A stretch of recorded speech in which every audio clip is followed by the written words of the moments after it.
Hello and good evening, motorsport fans from around the world, and welcome to round 9 of the MC Motorsport powered by MCSR GT3 Championship. It is the penultimate round for what has been an exciting inaugural GT3 series here on iRacing. We're back on the grid, and what has been an exciting season so far, with witnessing breathtaking overtakes, incredible strategies, and some of the most exhilarating racing you could ever hope to see, led by the front runners in Miles Bond in the Ferrari 296 and Mitchell Curry in the Porsche 911 GT3 cars. The top two in the championship will be duking it out here, with Miles Bond was on top ahead of Mitchell Curry last time out of the Nürburgring Nordschleife 24-hour layout, but it was a surprise package that came through. Cameron White in the Chevrolet Corvette that took the line honours from all the way outside the top 20 into first place around that track. That it truly shows what track knowledge is all about. But there are contenders here tonight that can spoil their title aspirations, but who will come out on top at the end of round 9? Time to head down to the track. Tonight, the drivers are set to tackle yet another challenging circuit to push their GT3 machines to the absolute limit. With just a few rounds left in the championship, every point counts, and you have to make sure that you are there in the competition as the competition is as fierce as ever. So strap in, hold tight, and get ready for what promises to be an unforgettable race at one of Australia's classic race circuits. My name is Nicholas Paltasson, and as always, you have joined this coverage being broadcasted on the World Wide Web on the MC Motorsport YouTube channel. So to make sure you stay up to date every Monday night with 2 rounds to go, subscribe to the channel and click the bell icon and get notified when the stream goes live. Give a like and a thumbs up and share around with your family and friends. It really helps us, and your support means a lot to us here in the community. This race is going to be a great race, and joining me in the commentary box once again is the legend that has been mastering his streaming broadcast by bringing you what you see now to life in real time. It's Jared Cole, my co-commentator. Welcome along. It feels like we've traveled the world together, and now we're back home in our backyard here at Winton Raceway, a soggy Winton Raceway. It's almost a little bit romantic, isn't it, Nick? Good to be back again this week. Yeah, mate, I am... wet is an understatement for this. I don't even know if they have a measure of just how wet this Winton track is this week. And frankly, it's going to be a challenge for these drivers. We've spoken before in rounds previous about the threat of a bit of wet weather and what happened in one of the very early rounds. We did have a little bit of rain around. It was absolute carnage, and that was nowhere near the amount of rain that Winton has had tonight. So strap yourselves in. I am going to be working the replay button like an absolute maniac tonight, I think, in order to catch all of the thrills, spills, slides and crashes that tonight promises to bring, because this track, at the best of times in the driest of weather, is an absolute handful. So very, very excited to be here, and looking forward to seeing who can add the points to the championship totals as we come into, really the tail end of this championship. All right, motorsport enthusiasts, as we get underway, as qualifying gets underway, let's dive into the details of our venue for tonight's thrilling encounter. We're here at Winton Raceway. As we said before, it is a very wet, the track conditions, as stated, very wet. Air temperature is only 19 degrees, humidity at 95%. The track temp is ice cold, so it's all about getting those tyres up to temperature. A circuit that promises to deliver all the action and drama you've come to expect from MC Motorsport's GT3 Championship. Located in Victoria, Australia, Winton Raceway is renowned for its technical layout and the challenge it presents to its drivers. The track itself stretches just under 3 kilometres and 2.9 kilometres per lap, featuring a mix of fast straights and tight corners that test both the handling of these GT3 machines and the skill of the driver, and especially in this case, it's going to be wet weather skills that will come into fruition to mastering this track. One of the standout features of Winton is its undulating nature. The elevation changes can catch out on the unwary, and the combination of high-speed corners and heavy braking zones provide ample opportunities for overtaking, just as many chances for mistakes. And as we've seen throughout the whole practice sessions, we have seen a lot of drivers pushing the boundaries and pushing the absolute limit to getting these cars pulled up and trying to have a look at see how they go racing side by side and racing within the spray. But Winton Raceway does require a fine balance of speed and precision. It is the test of racing prowess and is sure to serve up a feast of action. So get ready, because the drivers will need to get every ounce out of their skills and concentration as they tackle this Australian circuit. And as qualifying is underway, we are very excited to see what happens around here, because it's not slowing down, Jared. It is literally downpouring, and it is absolutely wet out there, as I can see on the secondary cameras. There's no sugarcoating this. No, absolutely not. And this presents a really different challenge to the drivers who have been very used to trying to find those well-rubbered lines. You get a bit of water on the track and all of a sudden that rubber just becomes like ice. So until we actually get some racing underway, they're going to be dodging puddles left, right and centre, just trying to find any part of the track that this water is running off cleanly, because with those wet tyres on, sure, it'll grip a little better than you'd expect from slicks, but you're not going to have anywhere near the traction that they're used to. The traction control is going to be working absolutely overtime in all of these cars tonight. So that in itself may actually present some changes in strategy needed for some of these cars, just based on the different traction control systems that are likely to come into play with these fixed setups. There's no adjusting it for these drivers. They can't turn it up or down depending on their preferences, so they're going to have to learn to work with what they've got and try and make the most of it in order to secure the points. Yeah, so with less than 4 minutes to go, we have qualifying running in the background there, but we will tell you our key contenders in this championship. Mitchell Curry is just ahead of Miles Bond in P4, with Alan Dawson leading the way with less than 4 to go. A couple of key contenders that we have missed out throughout this, especially in the last round as well. I want to get your thoughts about it. Is another contender that was in this championship fight was Alexander Wilson. That was in the Porsche 911 car 24. He was battling with Mitchell Curry for the race lead on the opening lap of the Nordschleife, and as they were going into the Nordschleife, took a very bold and risky move to go side by side with the 89 in Curry's Porsche 911, and unfortunately for him, that really cost him and that really compromised his race. Not only sustaining damage and a long service in the pit lane, but actual retirement and getting 0 points next to his name. Yeah, absolutely devastating for Alex, I reckon. He's been a force to be reckoned with in a whole bunch of races throughout this season, and so to bow out of last week's race so early on, he must have been absolutely furious with himself for pushing way harder than he needed to that early in the race. So we'll see what he does tonight. There's the same sort of potential for early damage. We'll see if he's learned his lesson from last week and perhaps just takes it a little bit easier as the field starts to thin out through the first few laps. But as always, we start with our 20-minute sprint first up tonight. And so, look, I'm expecting turn 1 to be probably the most cars damaged in a single turn that we've seen in the entire season so far. That's my prediction for tonight.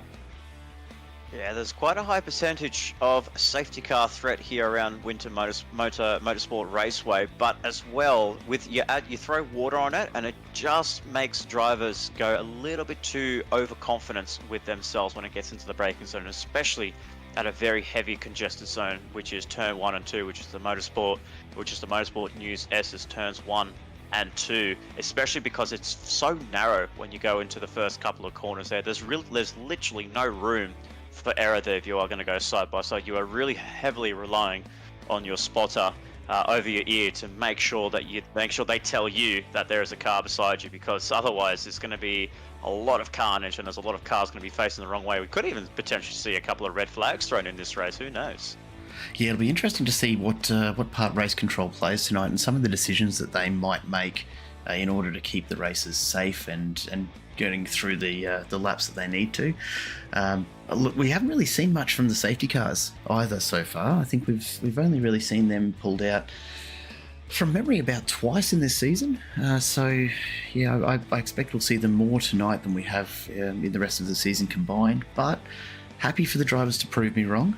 I'd love to see some really clean racing. This is a very, very technical circuit. So if we can get a good run at it, I reckon we'll see some really, really competitive racing tonight. Absolutely competitive as it is. It is very competitive in qualifying. We're seeing our timing screens go light up in full Christmas colours with purple and green next to their name. So we will bring you the results once the drivers have completed their final laps of qualifying. But it is absolutely lighting up here. I can tell you, between the top few contenders, or we could say between the top 11, top 12, is only just separated by a second between these guys. In the wet conditions, to be a second, it's absolutely incredible. And just saying that, one of the drivers that has come through that was a star at the Nordschleife 24-hour leg, Cameron White. It looks like he may have decided he may put his car in provisional pole position while everyone else is about to finish. And no, he hasn't. He's actually just got eclipsed there by the man in car 24, the man that could have been posing a threat to this championship series. It is Alexander Wilson at the last second there, and you saw it with me there, Jared. He literally threw it at the last second, denying Cameron White his first pole position. Look, I could only assume that Alex must have heard us chatting about him. He's decided the safest place to be in this race is out in front with no one around him. What a great finish to qualifying for him. Takes out that front spot on the starting grid right next to Cameron White. As we run through the grid for tonight, Mitchell Curry just behind them. Nathan Bowman coming in fourth as well. And we've seen some good showings from him throughout as well, haven't we?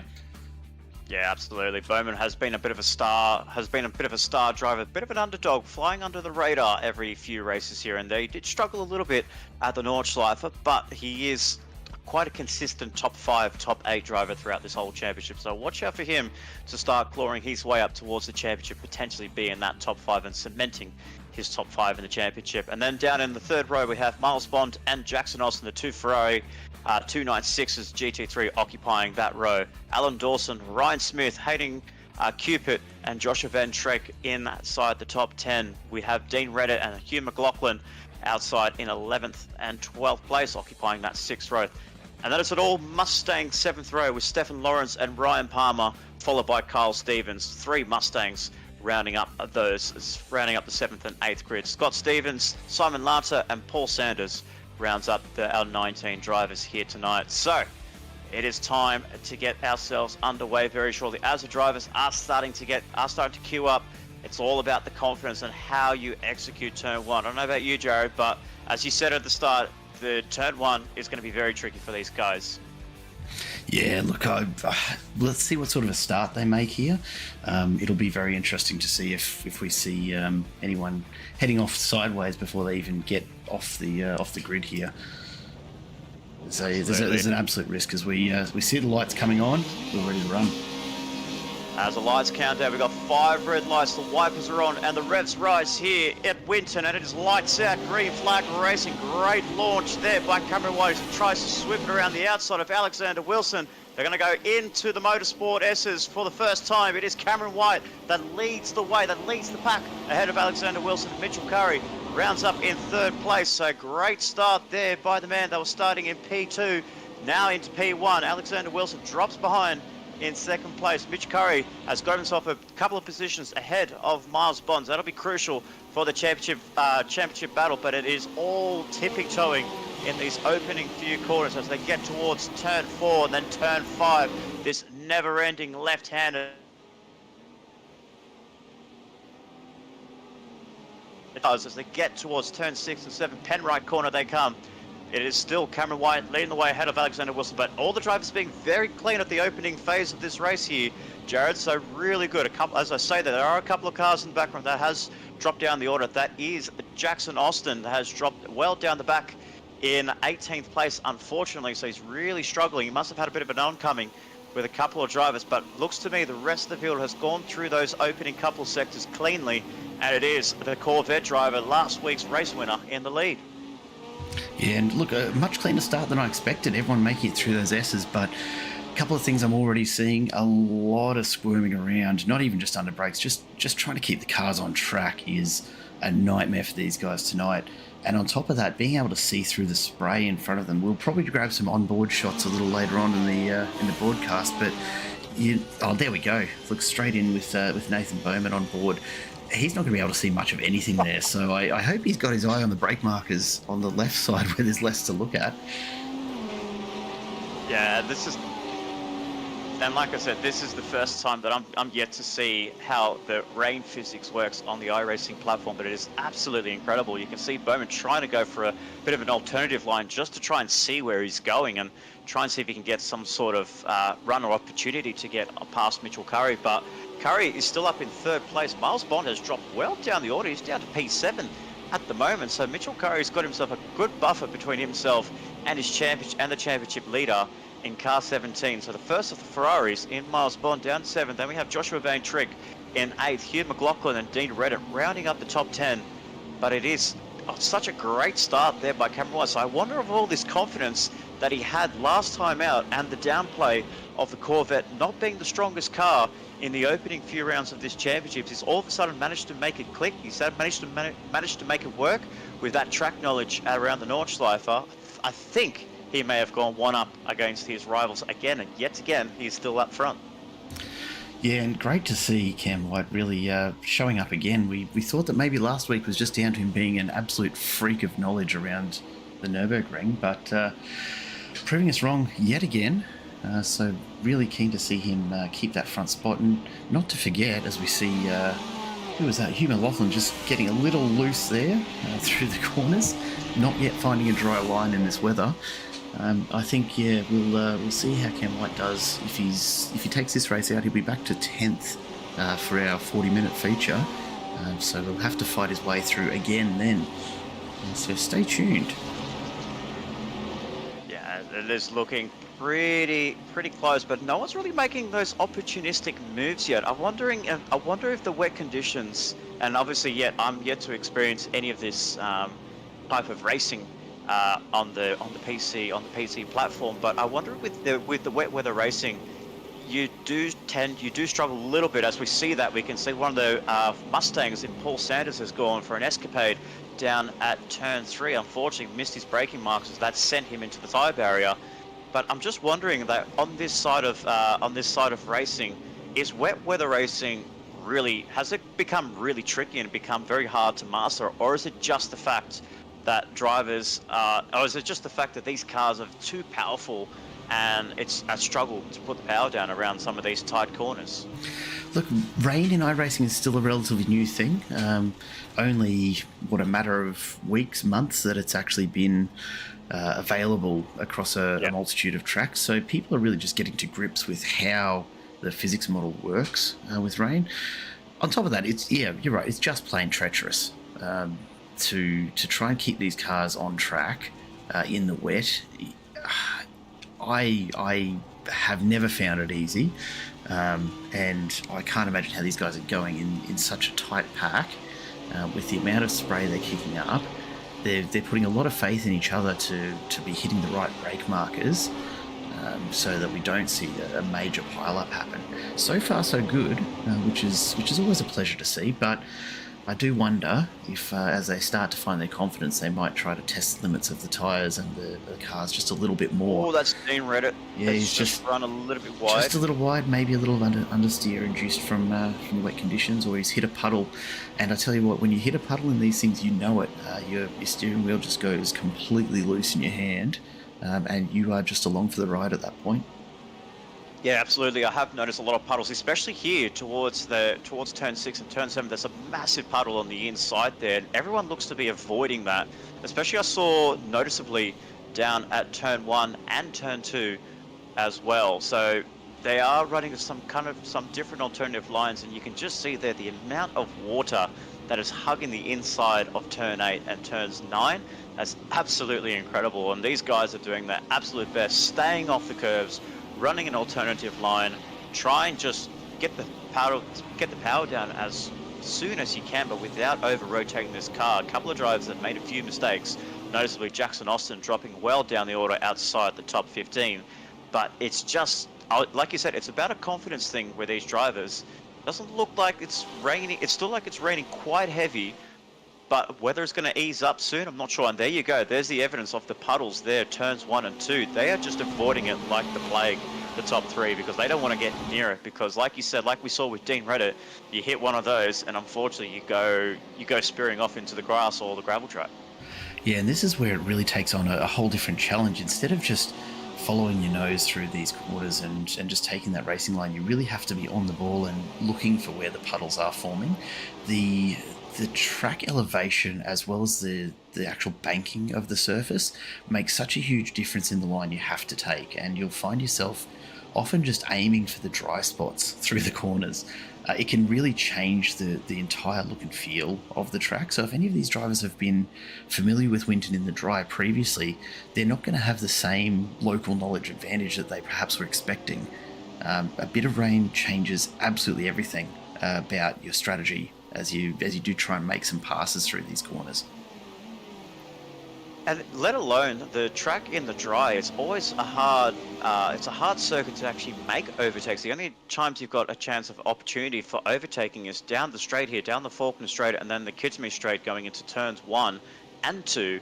But it's so narrow, and the corners are basically they just never-ending corners. There's a lot of sharp hairpins, turns 7, 8, and 9, 90-degree corners.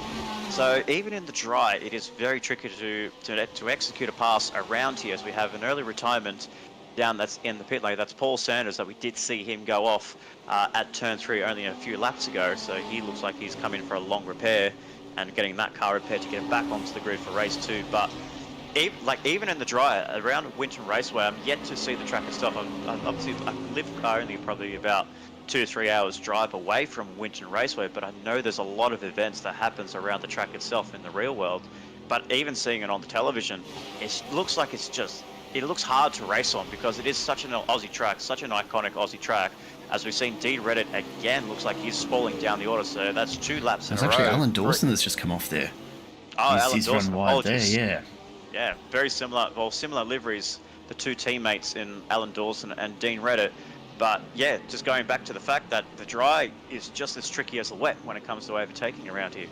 Yeah, I almost wonder if this being a wet race actually makes it almost easier than the dry track, because there's much more of an opportunity for your competitors to make a mistake or to lose a bit of traction and not have the drive out of the corner that they were expecting.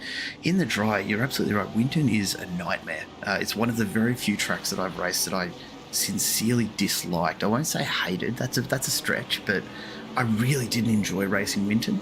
I don't think I've ever found a car that I like punting around Winton.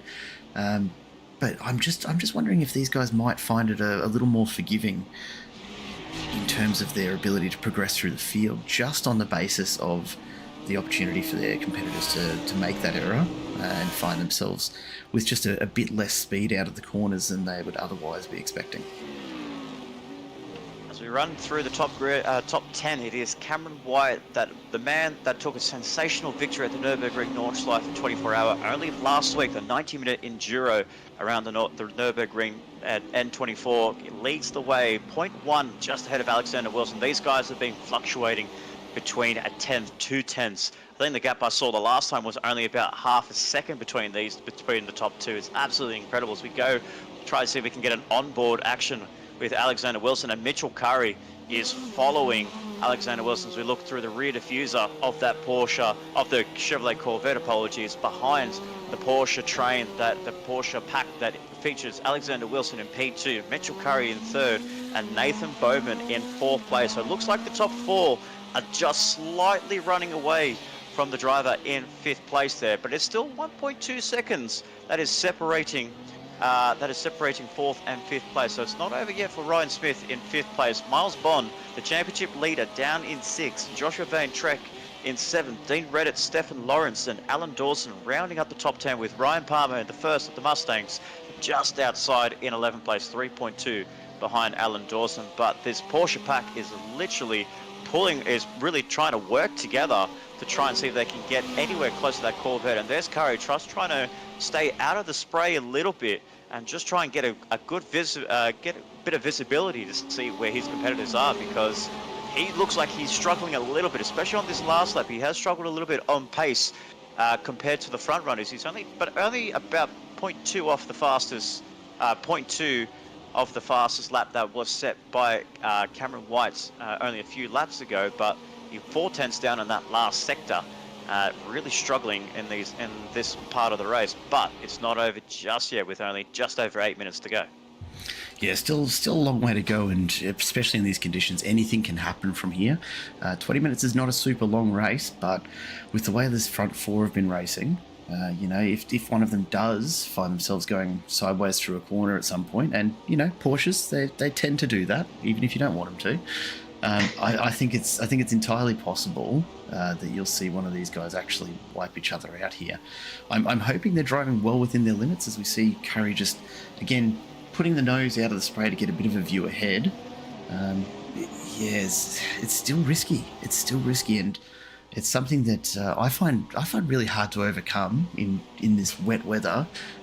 Is just I guess having the intestinal fortitude to really stick close behind someone. It's a lot safer feeling when you're doing that in the dry than in the wet, and it's obvious from watching these guys that they're feeling a bit of the same. We're not seeing them really getting right up behind each other to the same extent that we've seen in past races.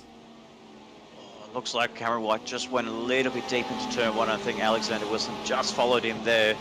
Didn't look like they were trying to run a different line. I think they're just a little bit outbreaking themselves. Like Cameron White's outbroken himself there. He's lost the lead to Alexander Wilson. That is a huge, devastating blow by your last victor at the Nürburgring. Drops down from first down to fifth place. Will he keep it ahead of Miles Bond?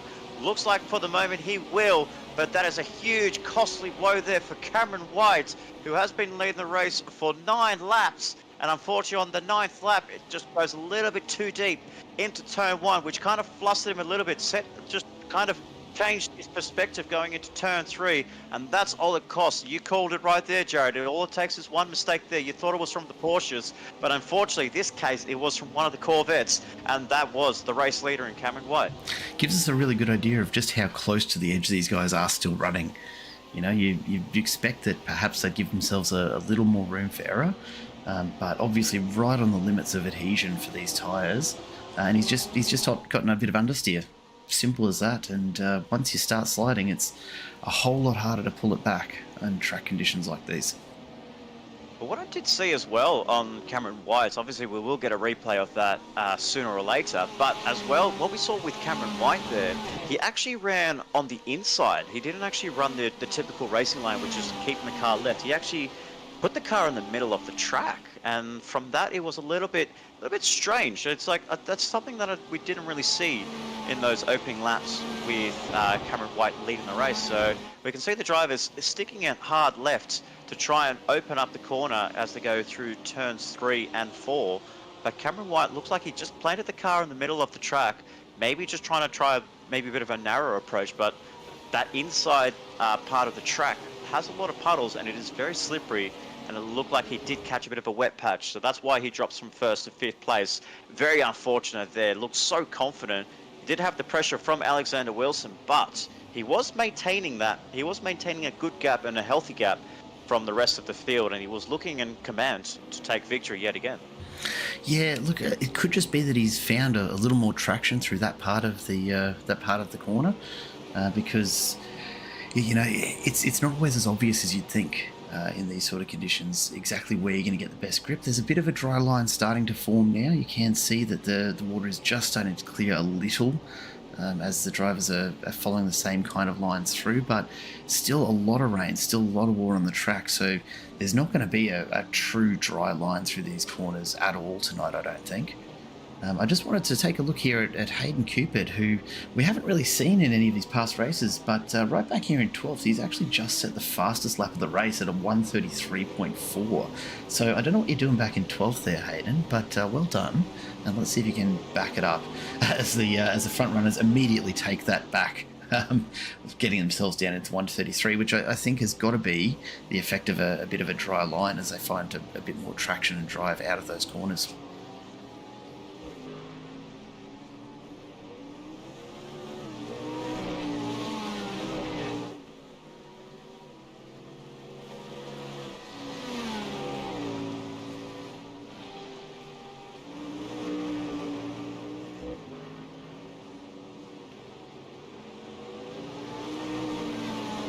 Just maybe from what they're seeing with their onboards, they might be getting themselves a bit of a dry line forming, and they might be able to take a little bit more curbs just to cool the tyres down, but try not to take too much of it, because otherwise the cars will go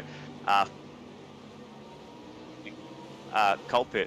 He has struggled a little bit on those turns 3 and 4, but he's still holding on to P12. But we did see Bowman and White are still setting the fastest laps of the race. Well, Cameron White holds the fastest lap at the moment there, 4.1 behind the race leader in Alexander Wilson, who is looking for a bit of a redemption after what was a disappointing Nürburgring outing last Monday night. So he wants to try and put that to bed and not think about it, and try and get back to where he normally drives at his best, which is at the front of the pack.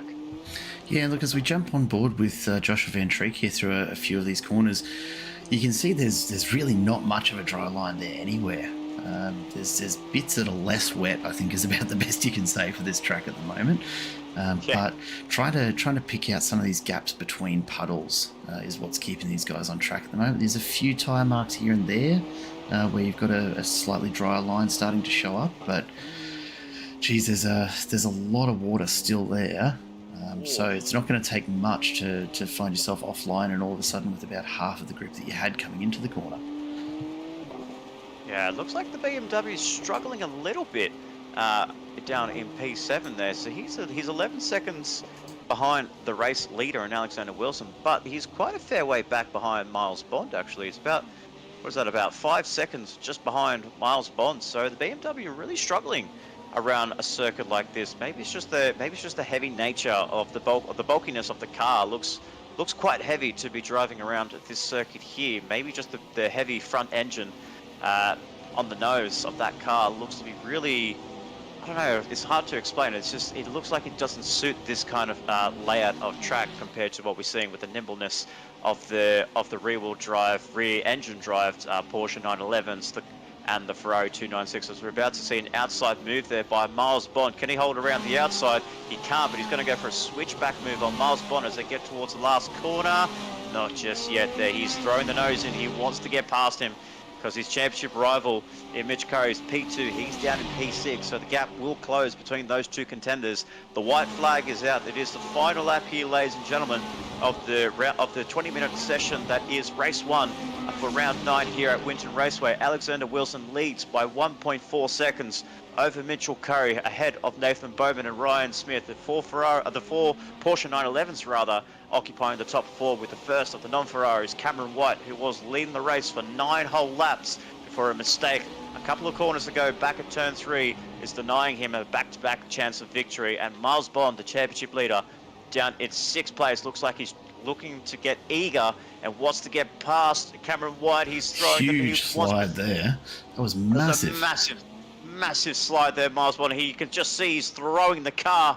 He just wants to try and get all those little points that he can to try and close the gap to Mitchell Curry as he comes towards turns 9 for Kimoti Corner for the last time. Down Shannon Straight, get towards turns 10, 11 and 12. But the gap is a bit too much there, and I think that's it.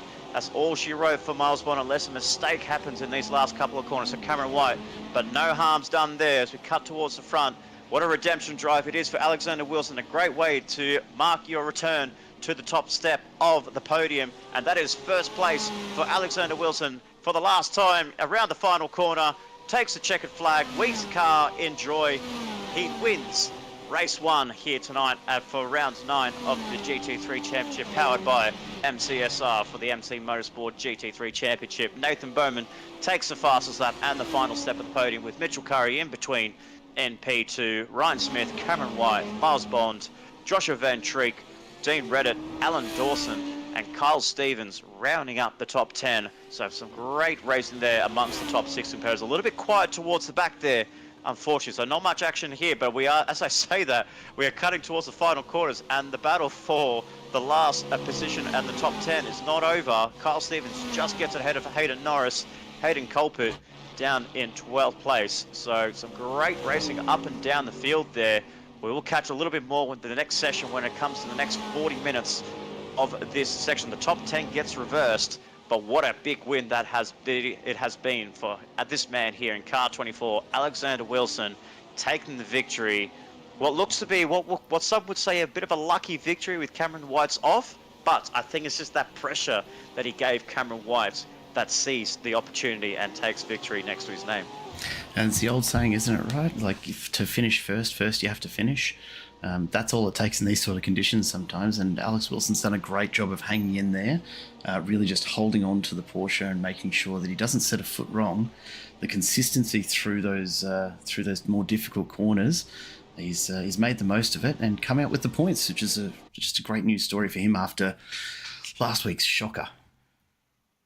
Yeah, absolutely. And there is our top 10 as all confirmed there. Alexander Wilson does take victory, takes the top step with Mitchell Curry, and P2 Nathan Bowman rounds up the last step on the podium. So the key thing here, though, to take away from this, Jared, Curry has gone 4 positions clear of Miles Bond in race 1. Obviously, minor points in this race, but the next race, it's going to be a little bit more points on offer. But the thing that we're going to see here as well, the rain's not stopping.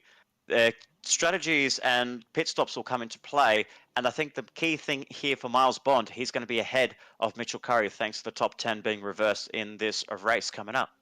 Yeah, and that's the fun part of this second race, right? Is we've got some of our championship contenders who have finished up front there. They're going to have to battle through what have been slower drivers. I'm not going to call the likes of Dean Reddit, Alan Dawson, Kyle Stevens slow by any means.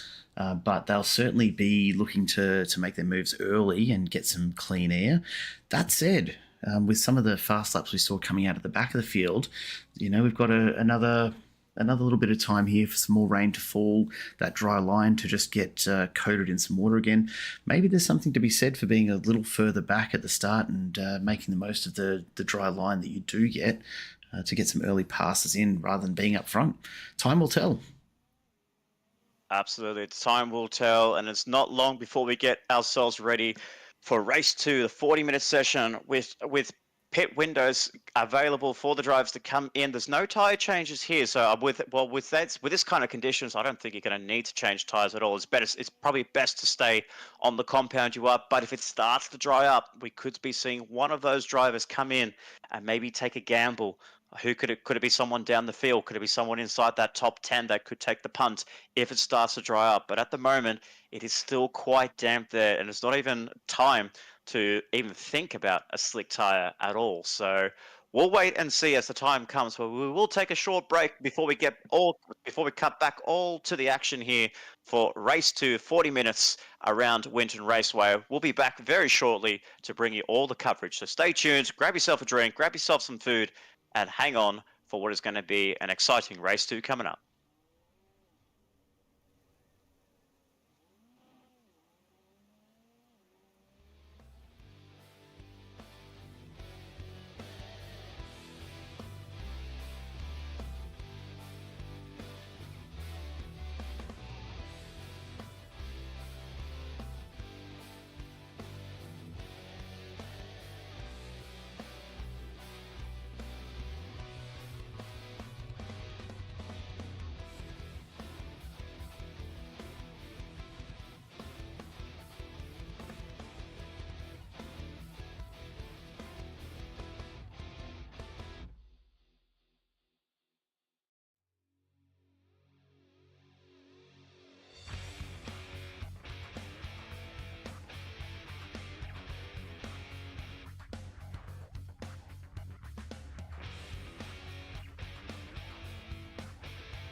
And welcome back, viewers, for what is going to be an exciting race 2 coming up very shortly. We've got the countdown of less than 20 seconds before the drivers get themselves set onto the grid.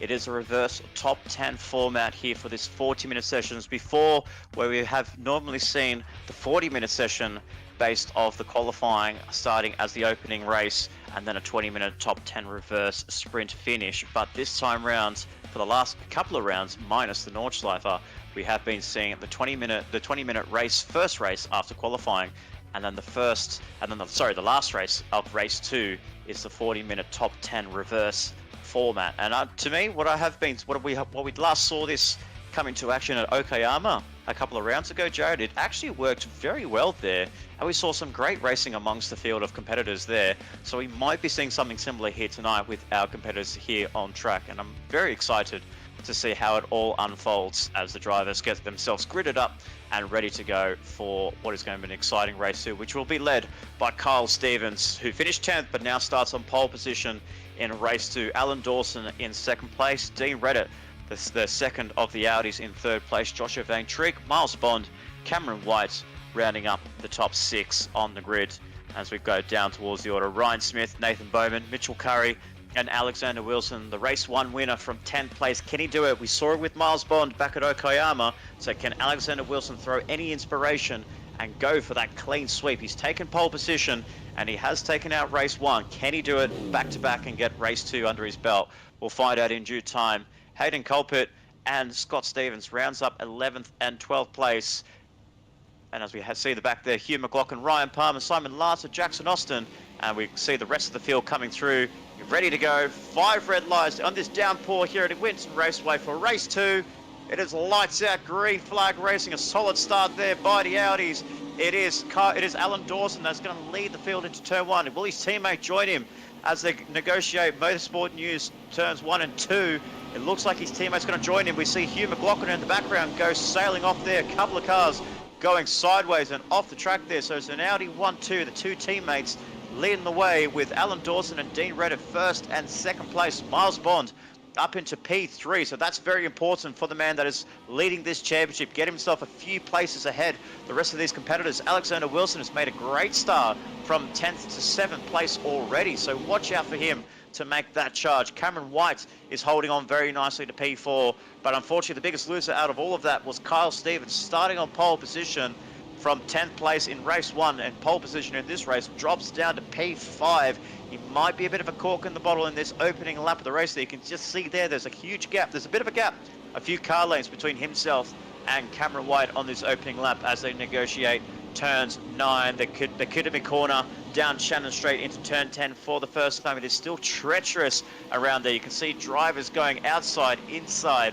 They're trying to find that alternative line. They're trying to see if they can get themselves some clear air, some clear vision of where the corners are. Gone to the exit of turn 11 down Falcon Straight, and then turns 11 and 12 as the 2 Audis lead the way. The 2 teammates first and second place, led by Alan Dawson with Dean Reddit in second, and the championship leader right on their tails in third place. Yeah, and look, probably worth calling out. I wonder if these guys have really given much thought to the fact that the track has... oh, sorry, I'm going to cut you off there. Miles Bond has come into the pit lane, so he's the first man that has pulled the trigger on this opening lap. I was wondering why his name was tumbling down the order, but he has come into the pit lane. I think this is a smart move by Miles Bond. Clear track, clear vision. All it takes is just fuel in the car, and you might be able to get yourselves back up towards this pack as quickly as you can. I wonder if other drivers will follow, but interesting strategy for the championship leader. And who did we see do that last week? Was it Mitchell Curry who took the very early pit stop last week? Yeah. And it played out really well for him. Now this is only Cameron White spears off Kyle Stevens off the other side of the track. What's happened there? So we don't know what happened there. We see Cameron White and Kyle Stevens both coming through turns 5 and 6, the never-ending left-hander towards turn 6, both facing the wrong directions. They've managed to save the car just, but unfortunately there's some drastic happening as we get ourselves an onboard replay of what's happened there. We're looking on the onboard of Kyle Stevens, but I think one of the main culprits of this one was Cameron White, but as we see what happens around here, I just ran a little bit wide there. And you know what this reminds me of? It reminds me of that incident that we saw with Craig Lowndes and Greg Murphy, around very similar aspect, but instead it was actually the car on the inside that was understeering to the car that was on the outside rather than it being the other way around. So unfortunately there for Kyle Stevens, drops well back down the order and probably is going to put him out of contention to be outside of the top 10. So very unlucky for him. But what this does mean, though, Alexander Wilson, so far the man of the match from 10th to 4th place at the moment for car 24, is leading the pack. That started from 10th place down to 4th. He's got another Porsche ahead of him. And it's going to be up to him to try and catch up to the 2 Audis ahead, because those Audis are flying. They are on the charge. Yeah, interesting to see that sort of showing from the Audis. They had a bit of a rough first race with a couple of early incidents putting him further back in the pack, but given some clear air, and they've opened up a 3-second gap to Ryan Smith. Hopefully, Alan and Dean can hold it together and make the most of this, get themselves out in front, put some good position in before they hit their pit stops, and who knows, we might finally see an Audi winner for one of our rounds.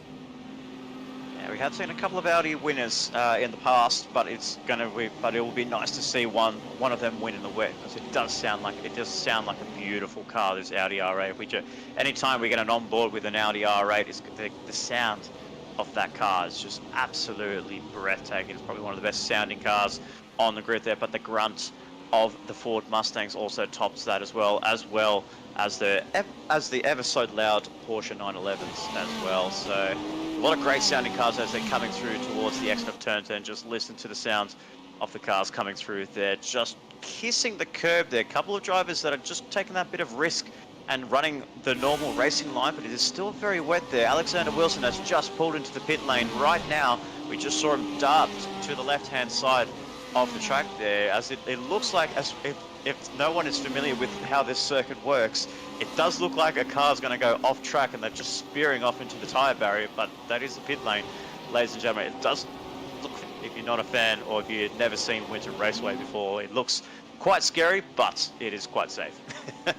Yeah, and have a look at Cameron White. He is pushing hard to make it past, I think it's Hayden Chibit he was pushing with, but he's now finding himself alongside Stefan Lawrence, who was holding him up there a little, but Cam White makes the move and continues his charge. He is pushing really, really hard there. Yeah, I think he just wants to redeem himself after that little incident that he had only a couple of laps ago, that we just saw him facing that we saw him off the track.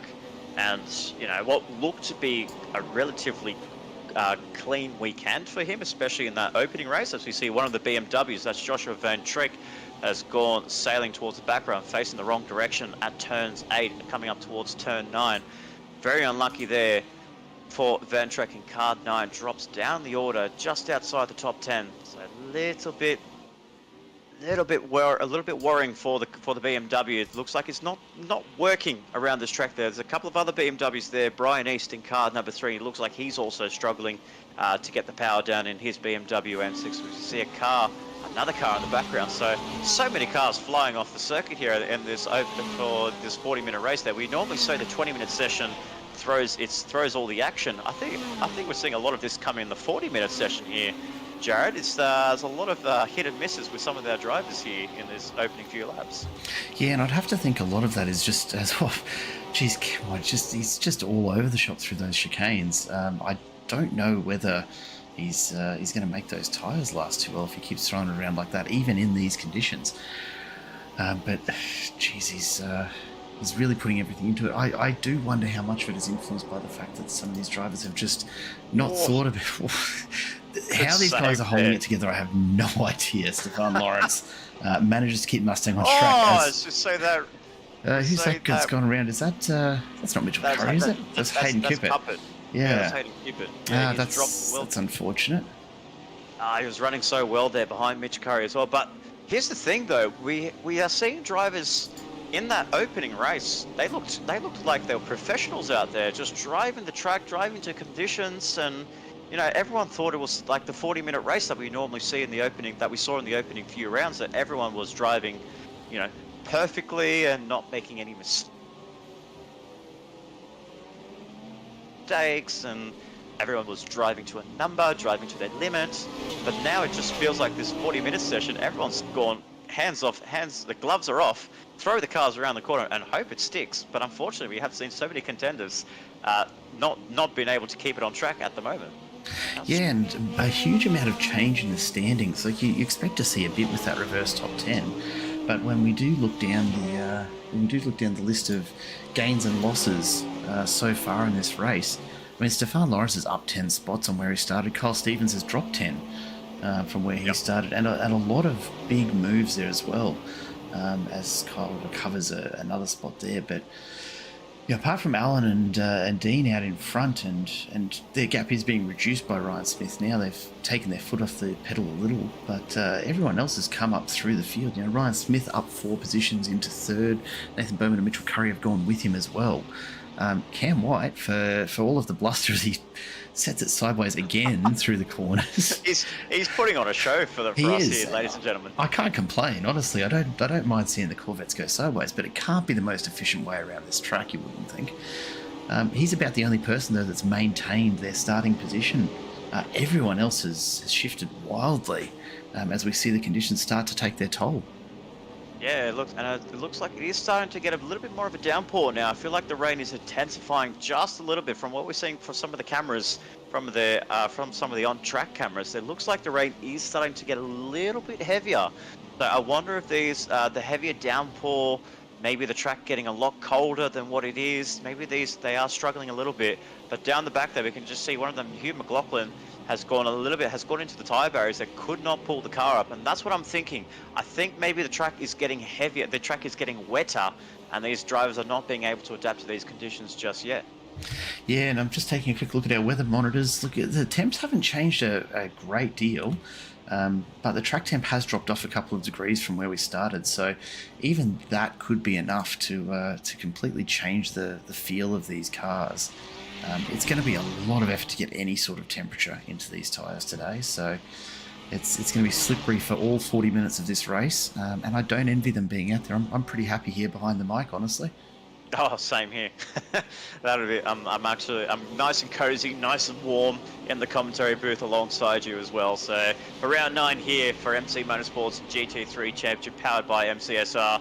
We are here for what is going to be an exciting race, finale race with less than 30 minutes to go. We have our order of the top 10. It is Alan Dawson and Dean Reddit, 1 and 2 for the Audi R8 teammates in first and second place, with Ryan Smith, Nathan Bowman, Mitchell Curry rounds up the top 5. Cameron White has been putting on an absolute show in the Corvette C7.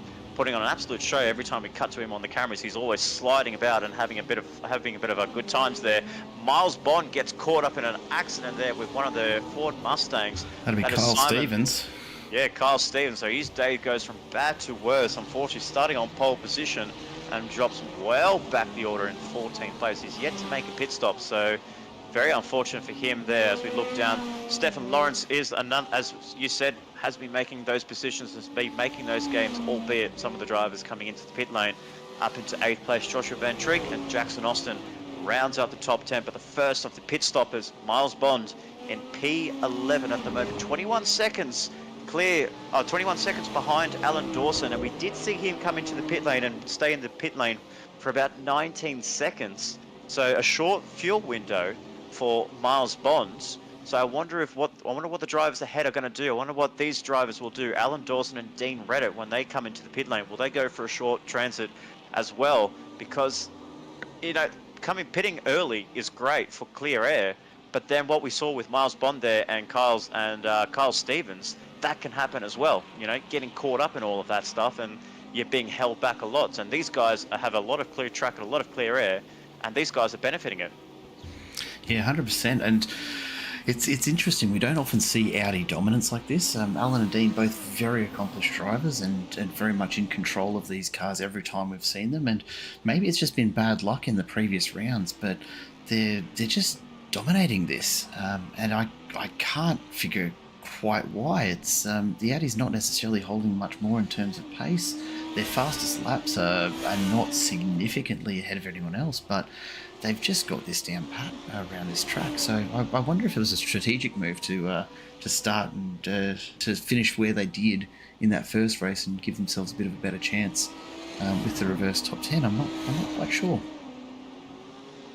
Absolutely. So they are getting those cars working very nicely there. Cameron White has just put the fastest lap there at 32.6. So even though we saw drivers in race 1 sitting about 34s, 33s, now we're seeing 32s here. So I wonder if it's just more about track confidence around here, around especially this track. There is a little bit of a dry line that is forming on the inside, so you can see there the clear patch, or the clearer patch compared to the really wet patches around the outside. So you can see some of the drivers are following each other around these tram tracks around Winton Raceway, and it's basically only a one-line circuit, so you can't really run, well, you can't really run alternate lines around here because there's essentially one line and everyone's obviously following it. But when it comes to overtaking, that's where it becomes really tricky for the drivers. Yeah, absolutely does. And I think when we think back to the first race here, it was probably about 15 minutes in that we started to see some quick laps coming through as the track started to dry. So it seems to be about the same amount of time this race that we're starting to see the track dry up and these faster laps start to get laid down. I'll be very, very interested to see what happens to Alan and Dean's lead here as we see Nathan Bowman closing in a little back within 2.5 seconds of the lead. The Audis have been off the pace a little the last couple of laps. Not by much, but it's just worth watching. I'm wondering if they're starting to struggle a little more compared to some of the other cars as the dry line starts to form. Maybe they do have an advantage in the wet that we're just not really aware of, that they're not going to be able to make quite as much of with that dry line. Yeah, absolutely. So the first of the pit stoppers, Miles Bond, outside or just inside the top 10, and then a few other drivers have come into the pit lane. Noticeably, Alexander Wilson was one of the other drivers that came into the pit lane. He's down in 16th place, so 45 seconds behind the race leader, while Miles Bond is about 20 seconds behind the race leaders. So that's a big difference from what we're seeing with the first pit stopper in Miles Bond versus Alexander Wilson, who only came in a couple of laps later. As we see Hugh McLaughlin goes for the inside on one of the Ford Mustangs, that's Carl Stevens, and another driver comes through, Simon Larter in the Chevrolet Corvette, makes the double move. So that's 2 positions lost for Carl Stevens. It's just his day goes from bad to worse, unfortunately, getting passed by some other drivers. But going back to the fact that, you know, you're the first man that came into the pit lane, as we see Simon Larter go running wide at turn 5, gets a bit caught on the wet patch and can't get the car back in control. But also Alexander Wilson has come into the pit lane himself, but he hasn't gained anything out of it, unfortunately.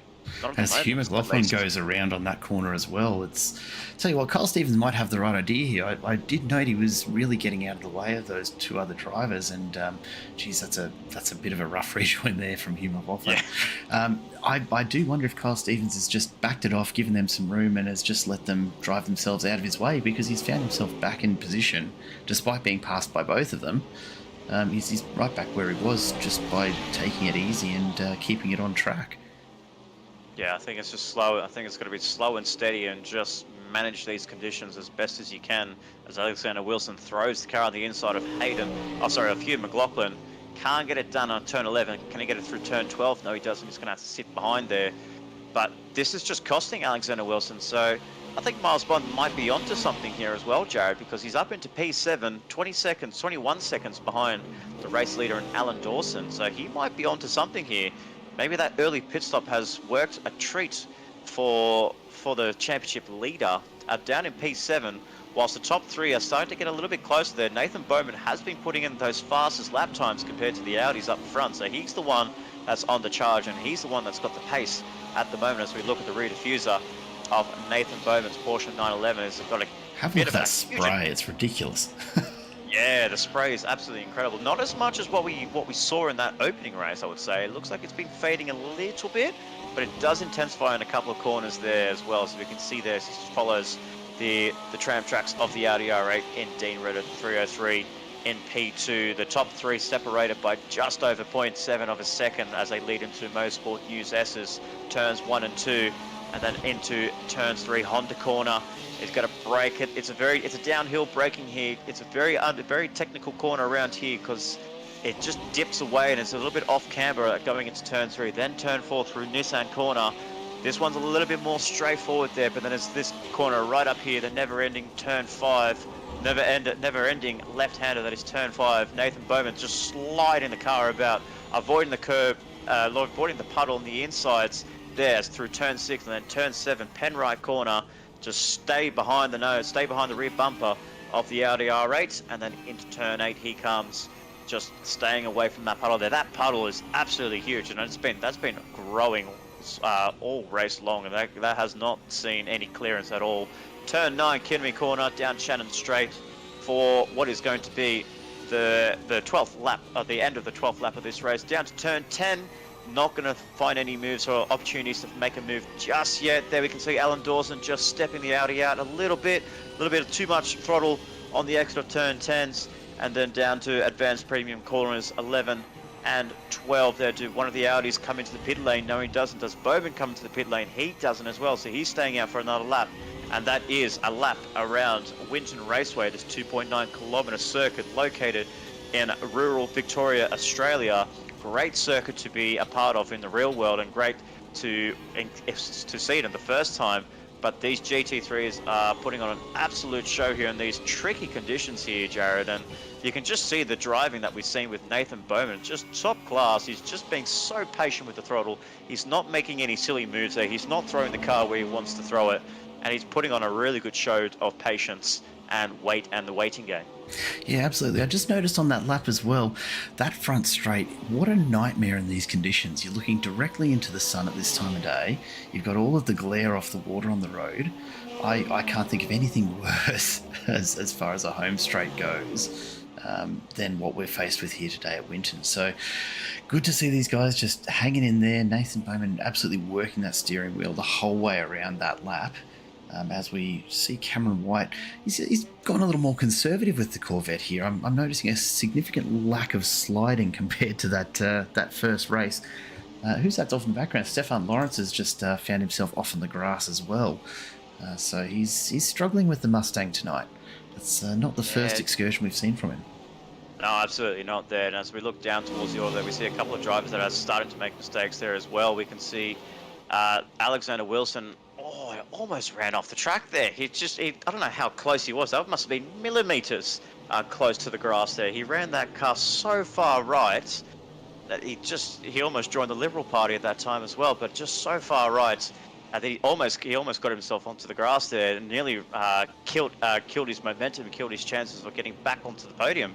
But running inside the top 10 finally is Alexander Wilson, but he's 47 seconds behind the race leader and Alexander Dawson, while the man that came into the pit lane first on the opening lap, Miles Bond in P6, is only just over 17 seconds behind Alan Dawson and Dean Reddit and Nathan Bowman. So it's up to the top 5. They need to make that move. Who comes into the pit lane, because they are losing time to Miles Bond. So I think Miles Bond has pulled off an absolute masterclass, an absolute strategy masterclass here. Well, we're yet to see how it unfolds with just over 18 minutes of racing to go, but it looks like it's going to be working for Miles Bond so far. Yeah, it does at this stage, but I mean, we're only just over halfway through. It's an ambitious move, that pit stop at the end of lap 1. He must have done some pretty significant fuel calculations to figure out that he can afford to run just a single lap before filling the tank and expecting it to make it to the end. So I don't know, it's the strategy playing out at the tail end of the championship. He's very keen to get those points and crawl back into the lead. Yeah, he's on track. I'll give him that. He's on track, but there's still an awfully long way to go. So I'm wondering if maybe the strategy was just 2 very, very short refuel stops as opposed to a longer middle stop. Who knows? It could just be a bit of the work he's done with his pit crew throughout the week. Yeah, some different strategies there for Miles Bond. So I think it was just more about just getting it out of the spray and just getting some clear track ahead of you, just in those opening laps, so you can just hone down, set some PBs, set some fastest laps, and then just slowly catch your way up towards the back. As we see Ryan Palmer really struggling to get the traction down at turn 9, which allows Joshua Van Trick, who has come into the pit lane, an opportunity to go for the inside. Ryan defends very, very aggressively on the inside line there. Joshua Van Trick lets him take that inside move. Ryan almost runs the car wide, but it manages to keep it on the tarmac there, keeps the position just ahead of Joshua Van Trek in 12th place. So the battle pack for P12 is still fighting on, just like it rages up towards the front of the pack as well. As we see, Miles Bond has now gone ahead of Cameron White up into P5. We have seen a position change there for P5. So again, I wonder if Cameron White might be maybe being a little bit too ambitious, maybe throwing the car where he doesn't need to throw it. And we saw it only a few laps ago. He was driving cleanly and driving steady. Oh, as we see Ryan Palmer just facing the wrong way, and there's someone that drives at a very aggressive there. Car 16 in the Holford Mustang, really struggling to get the traction down on the exit of turn 4, rotates it around the corner, but gets it back onto the track there, not getting bogged down by the wet patch of grass on the outside. So very lucky for him to keep the car on the track there. Just outside the top 15 is Ryan Palmer. As we catch one of the replays down here, we can see Miles Bond. There he is, and we can see there Cameron White. So yeah, so he's just done it again. So just over driving the car, and it's just kind of been a little bit of that trait, unfortunately, for Cameron White in those opening few laps. We thought he was going to be getting away with it and driving it, you know, relatively clean, just like he did around the Nordschleife. But when he got to lap 9 in race 1, he overdrove it, and that's one of the leading contenders in this race there. Who is that? That is Alan Dawson. That has got into contact with Nathan Bowman. The top 3 in this race come into contact at the end of turn 5. The race leader down the order now. There is Miles Bond, so he's going to get that position clearly. Gone wrong with the top 3, with Alan Dawson being in the thick of it all. And we saw Nathan Bowman come into contact as well. He actually lost that position to Dean Redder. What's happened here as they go side by side around turn 5 there? Oh, I think it's just Alan Dawson just understeered into Nathan Bowman, and Bowman just had nowhere to go, unfortunately. He didn't get himself back onto the track there straight away, as we normally see when drivers go off at turn 5. They cut the corner to go straight to turn 7, turn 8. But he's done the right thing to get it back onto turn 6. But that is a huge blow for Alan Dawson, who was leading this race for the majority of the race. Yeah, real shame to see that, but he just didn't give Nathan Bowman any room there. And I think that's, look, there's nothing in that. It's a racing incident. But Bowman's actually slowing down. He's actually letting him through. So, there we go. So that's interesting. So we do, but remember, we have to remind our viewers as well, we have live stewarding here in the MC Motorsport GT3 Championship. Miles Bond goes past Nathan Bowman, who couldn't get past Alan Dawson just yet. So we do have live stewards on the track here. So I wonder if they saw that incident between Nathan Bowman and Alan Dawson, and maybe he may have just got a little bit of a tap on the shoulder and say, hey, you might need to give that position up, because you know it's just kind of a little bit of that. Well, you were on the inside. You know, I was on the outside, but I had the nose ahead of you and all that stuff. So I'm not so sure. Maybe it's just a live stewarding that maybe saw that moment and said, you know what, I think you just need to pull it back. And unfortunately, from what Nathan Bowman did there, it looks like he's done the right thing in giving and surrendering that position without having it, you know, a time penalty added next to his name. Yeah, look, it'd be unusual. I don't think we've heard the stewards make a live decision to give a position back at this stage. Usually, what we'll see is a time penalty. I'd wonder if Nathan Bowman just felt like maybe he's made a move there that was not on, and so he's felt obliged to give that position back rather than risk any steward time penalties later. Very interesting one. Yeah, absolutely. So, you know, it's a hard debate as well, because turn 5 is a very weak corner. As I brought up a few laps ago, the incident that we saw, I believe it was in 2003, between Greg Murphy driving for the Kmart Holden for the Kmart racing team, as well as Craig Lowndes, who was under the Ford Performance Racing. Craig Lowndes was a lapped car at that time, and Greg Murphy was the leader of the race, or the top 3 in the race. And he came into contact with Craig Lowndes, who was the lap driver, but he just gave him a nudge there around that was leading him towards the inside, you know, full understeer. And I think that's the same that happened with Alan Dawson. He just got understeer on the car. I don't think he was going to pull that car up whatsoever. And I think he just understeered into Nathan Bowman, and unfortunately there the two made contact. And I think, like, you're right, I don't think Bowman wanted to take the risk in getting himself a time penalty there. Yeah, it's just a very interesting choice to give up so much time to give that position back. He might have actually even been better to consider it, except for the fact that we saw the change in penalties. You may recall just before last week's race, there was a decision made by the stewards to really beef up the penalties that were being handed out based on some of the incidents we'd seen in weeks prior. Earlier in the season, it would have made a lot of sense for Nathan Bowman to just keep going and cop the 10 seconds penalty later. Now you're looking at more like 30 seconds of penalty. I think he's probably made the right call to put away any doubt about who might have been at fault there, and he can continue on safe in the knowledge that where he finishes should be a pretty representative result, as we see.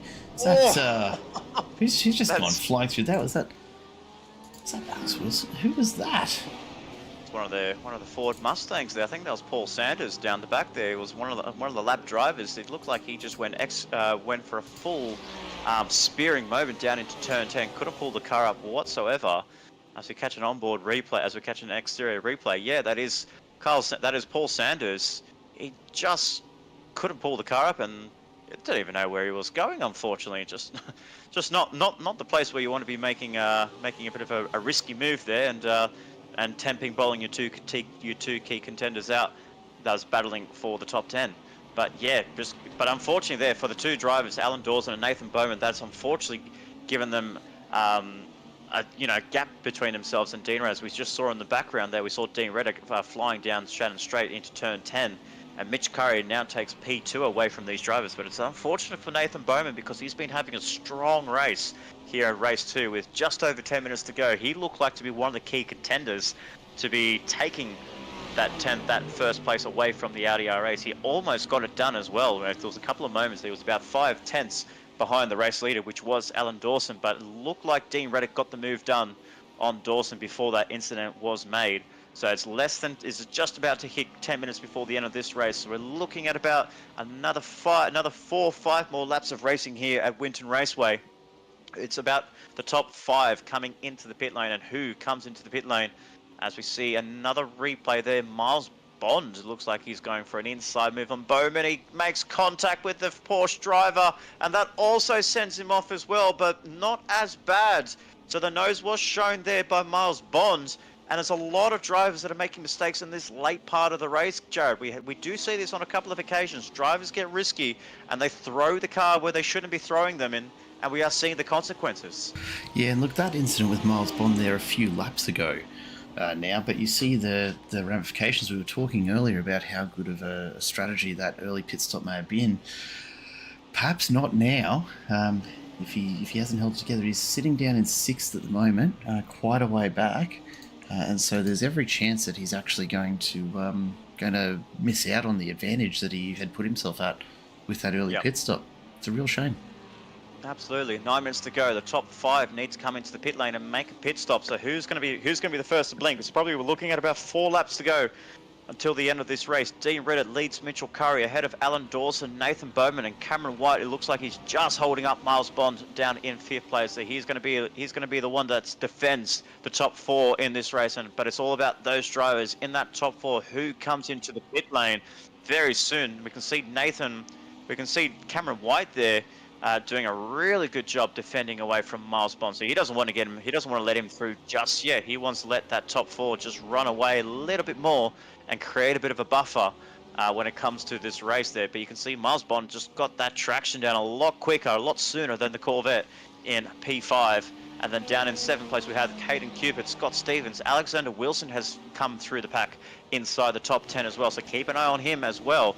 As we look down, it is just outside the top. It is outside the top 10. Stephen Lawrence, Kyle Stevens, Joshua Van Trek, the 2 Mustangs leads the BMW.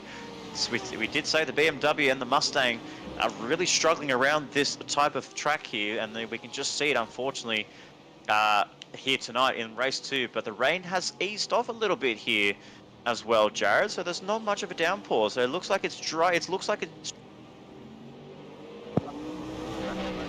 Yeah, absolutely is. What we're seeing now is, look, we've still got rain around.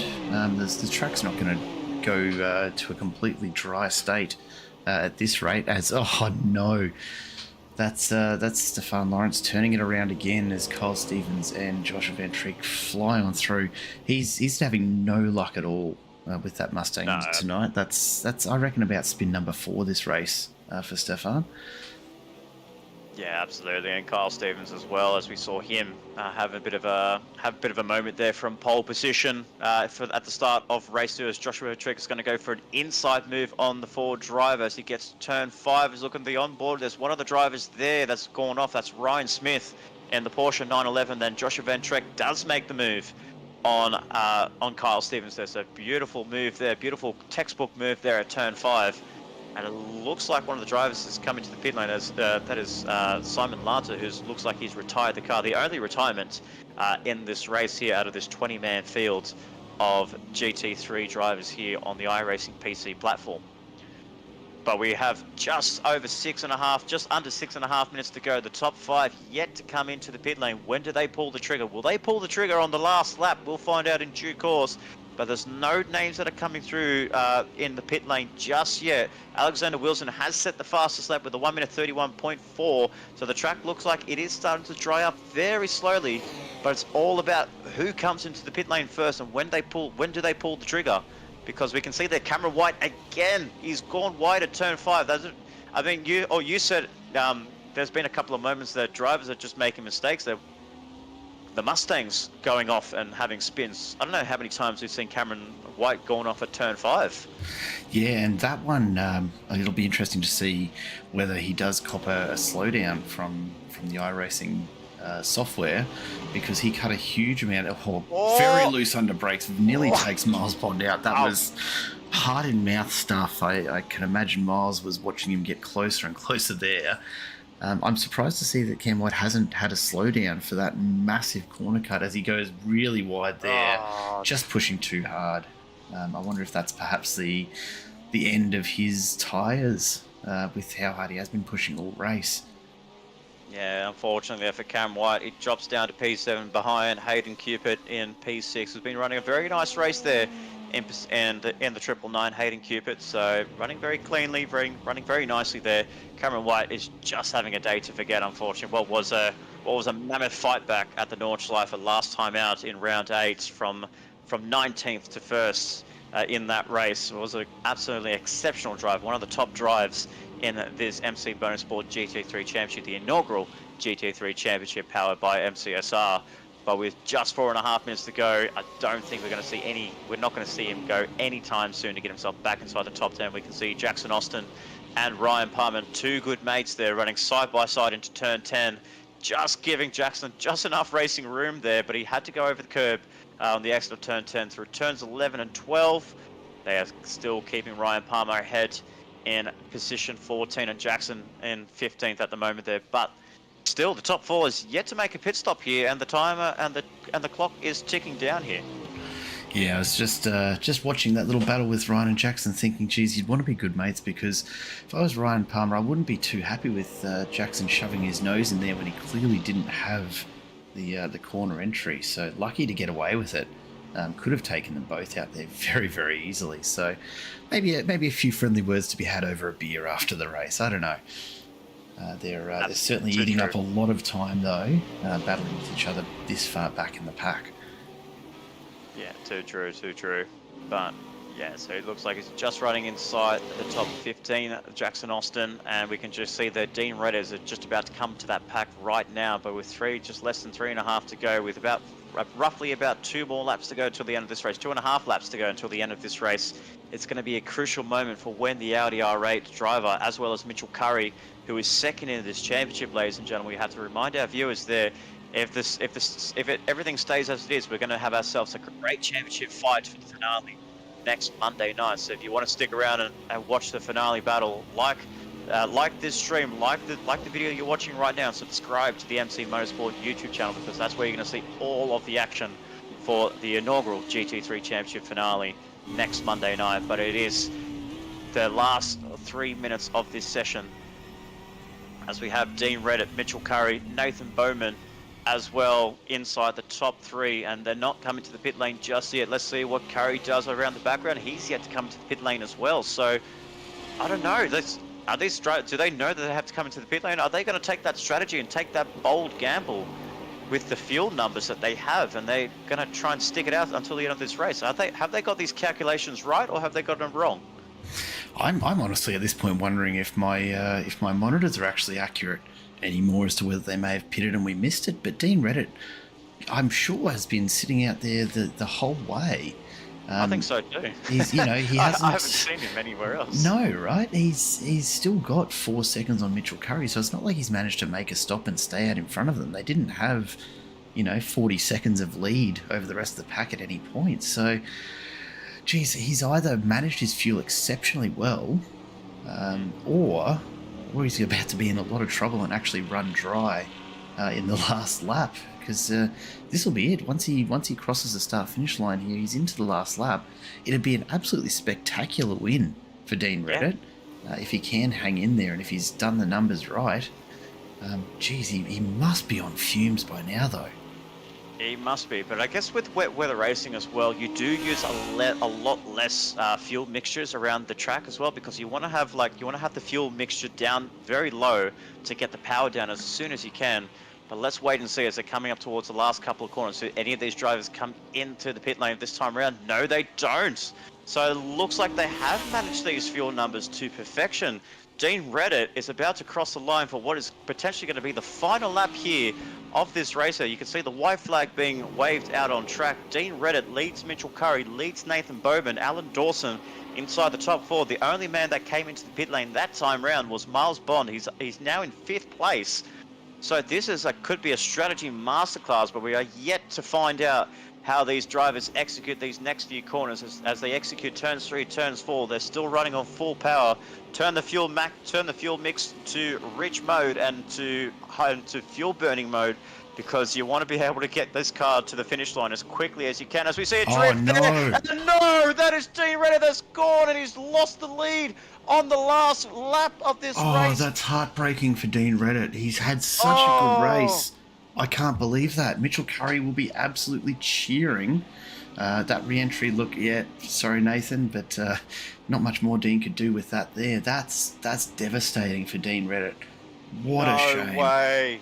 That is a heartbreaking way to ruin your race there, ladies and gentlemen. We saw Dean Reddit look to be in control towards the end of the finish line there, but now he's given the lead to Mitchell Curry here in car 89. He looks to be getting this car right to the end there. He's flashing the lights. He knows he's got this in the bag, but there's 2 more corners to go.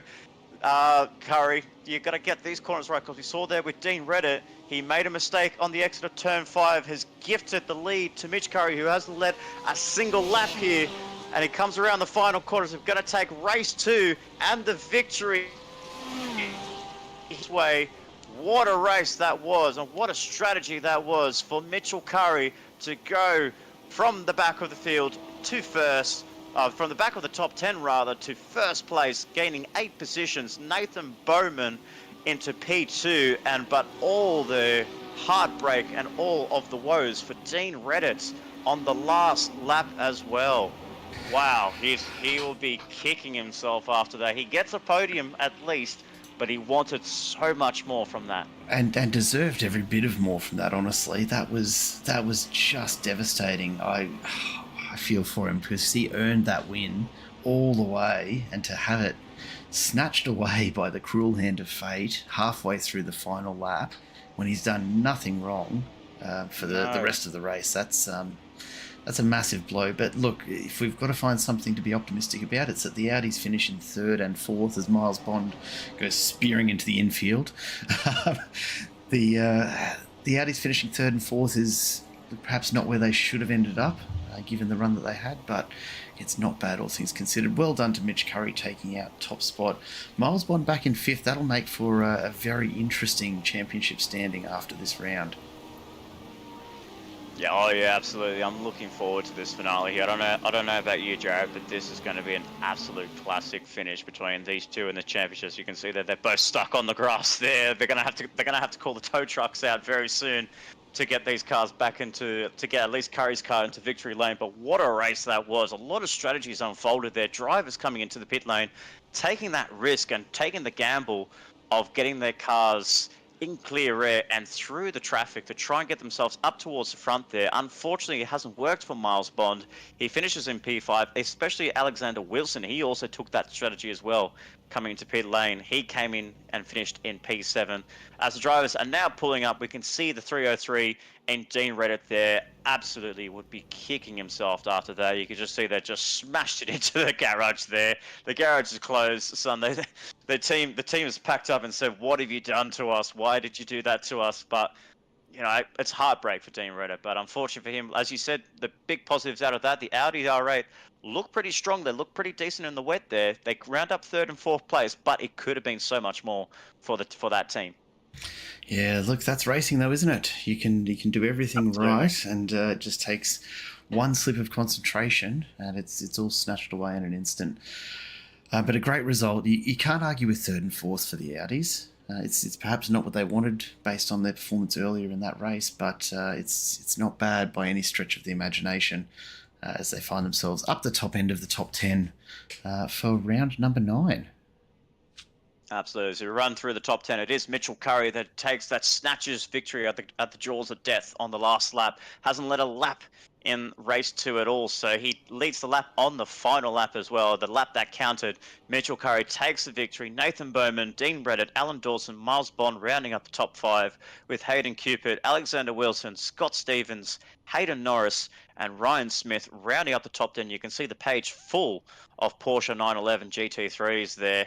And then we look down towards the second page. We have Joshua Van Trick, the first of the Beamers, and 11th place Kyle Stevens. What a race! What an up and down race it has been for the man in 442. Started on pole position, but too many mistakes in that Mustang drops him down outside the top 10. Ryan Palmer, Cameron White, who put on a show for us as well, ladies and gentlemen, just getting that car around the track, drifting through pretty much every single corner. But I think the tires gave up on him, and the drive on that Corvette was absolutely undrivable in those last few laps. So he drops down to 14th, unfortunately. Jackson Austin, Brian East, Paul Saunders, Hugh McLaughlin, Stefan Lawrence, Simon Larter, the only DNF in this race. But that rounds up our 20-man grid here. As we look through some of the highlights and some of the replays there, we can see Cameron White just drifting through turn 10. You can just see that at the end of the cool-down lap there, you can see those tires were shot there. Now the car's crabbing along the back straight there. So you could just tell, just in general, that it just could have been a different race for him. Unfortunately, he had such a great performance as well. Yeah, absolutely. But hey, just Corvette things might become the new unofficial slogan of iRacing, if that race is anything to go by, because he must have chewed those tires to have some of the incidents that he did. Yeah, absolutely. This is actually on the last lap. It wasn't on the cool down. It was actually on the last lap as well. So he must have made contact somewhere. That's why he was crapping along past the back straight on the last lap. So yeah, big incident there for him. As I see, Hugh McLaughlin looks like he has crashed into the pit lane with only 3 laps to go. Very unlucky for him. He runs a decent race there, Hugh McLaughlin, but he just can't keep it on the track there. He hasn't been able to keep it on the track, unfortunately, and this race here at Winton. So a few little off-road excursions there for the Ferrari 296 car number 10. So really struggling with his car there. Very unlucky for him. And then we have Ryan Smith there on lap 21, just going around turn 5, and just yeah. But that's the thing as well. We've seen so many drivers do that. It's not just him. I feel like everyone except for the podium, except for some of the drivers, have been getting turn 5 wrong. Yeah, it's certainly been one of the most risky tonight. I'm not quite sure why. It must just be something about that entry that's just tripping them up in the wet, because we saw a whole bunch of drivers come off at almost identical spots there into turn 5. Yeah, and then this is one of the moments we saw there, what could have been a pivotal moment in this race here, the contact between Bowman and Miles Bond. You can see there, bit of contact made there, nothing in it between those two. I think Miles Bond just may have clipped a little bit of that left guard of the Porsche 911 that sent him off there. Joins in just ahead of Ryan Smith down there in 5th place at the time being. But yeah, very unfortunate there. Could have been a key moment there to actually get himself on the podium, because Bowman finished in P2. So that could have been Miles Bond as well there, Jared. We have to remember that. Yeah, it could have been. And I think that's really going to be the story of the evening, isn't it? It's what could have been for so many drivers had it not been for just a huge number of unfortunate incidents all night, really. Yeah, just unreal. So if you had to pick a driver out of all the drivers we've seen here tonight, who do you think who's going to be your driver of the round? Like, because there's so many drivers that have been hit and miss and have been making a few mistakes along the track here. But who do you think deserves this award for driver of the round here at a wet and soggy Winton Raceway? Geez, it's a tough call, isn't it? My gut tells me go for Dean Reddit. He put in such an amazing drive in that second race. But yeah, look, if nothing else, I don't know. I don't know that I've got a real standout. It's hard, isn't it? It is tough. I'm going to go with my gut. I'm going to go Dean Reddit for that drive. That last crash notwithstanding, I think he put in really just one of the most consistent lap after lap performances, particularly through race 2 there. Real shame to get third, and so I feel like he's at least owed my driver of the round as a bit of a consolation prize for what perhaps he should have had. Yeah, absolutely. So a full honourable mention there for Dean Reddit, who almost got victory in race. It would have been a fabulous win there for the 303, but unfortunately on the last lap ruined his chances and killed his opportunity for getting his first win here at MC Motorsport's inaugural GT3 Championship. But my driver of the round is going to have to go for the man that won that race. Didn't lead a single lap on that in race 2. Mitchell Curry put in a P2 performance in race 1 and are now P1 in race 2. So 2 podiums in the 2 races, which is giving him some extra points that he lost out to who he lost out to at Miles Bond last time out of the Nordschleifer. So he's gaining points on the car 17 in Miles Bond, and that's going to close the championship right up. So we'll have those championship results posted up on the MC Motorsport Discord channel. We'll be able to see who and what the points standing will look like as they come into the final round next Monday night. But yeah, driver of the round is going to have to go to Mitchell Curry there. Nathan Bowman, an honourable P2 as well. P3 in race 1, P2 in race 2. So both Porsche drivers, strong performances here tonight as well. So great work by both of them respectively. Yeah, absolutely was. And I think when we look at that top 10 just dominated by the Porsches, they've been strong all season. So very interested to see if we do get a little bit of a rebalance the next time iRacing decides to go through and rework the GT3 field a little. Absolutely. But that is going to be the end of round 9 here at a very soggy and wet Winton Raceway. We better get ourselves out of here before we hit another rain bomb here in rural Victoria, because there's another one coming through. Even though it's light now, I feel like there's another one brewing very shortly. So we'll get ourselves out of here, Jared. Let's pack up, let's get in our cars, and let's head to the final destination for the ultimate showdown, which will be the finale next Monday night. So if you are keen to join us there, hit the subscribe button, click the bell notification, give us a like, share this stream around to your friends and family members, because your support means so much to us here at MC Motorsport, and it means a lot for the man in the commentary booth alongside me with Jared Cole, bringing us what is a quality stream here on the World Wide Web, free of charge here on the MC Motorsport YouTube channel. It's been quality streaming, and it's been a quality time to be hanging out with you in the commentary box. So thank you for your services, Jared. And thank you to our viewers at home. So you've been tuning in, whether our drivers will be tuning in as well while racing at the same time.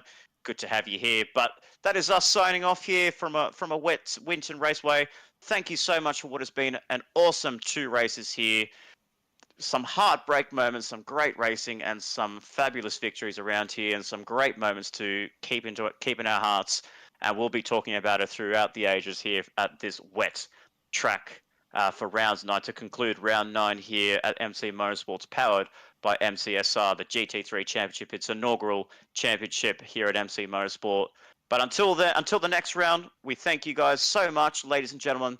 Thank you for tuning into the stream. Thank you for your support.